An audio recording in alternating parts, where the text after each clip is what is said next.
యేసుక్రీస్తు నామంలో బెతస్తా విడుదల పరిచర్య తరపున మీకు ప్రేమపూర్వకమైన వందనాలు. ఈ దిన వాక్య ధ్యానము. దేవుడు యథార్థవంతుడు, యెహోవా వాక్కు నిర్మలము, తన శరణ జొచ్చు వారందరికీ ఆయన కేడము. కీర్తనల గ్రంథం 18వ అధ్యాయం 30వ వచనం. ఒక్కొక్క వ్యక్తితోనూ ప్రపంచం అంతటితోనూ ఎలా వ్యవహరించాలో దేవునికి బాగా తెలుసు.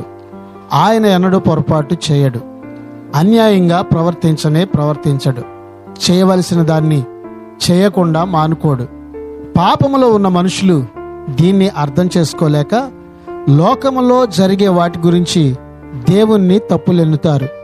యెహోవా మాటలు పవిత్రమైనవి, అవి మట్టి మూసలో 7 సార్లు బాగా పుటమ పెట్టి శుద్ధి చేసిన వెండి లాంటివి. ప్రార్థన.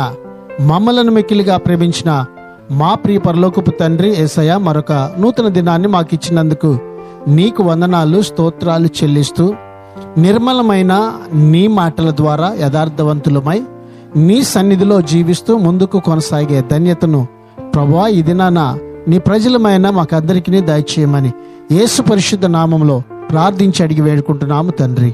ఆమెన్.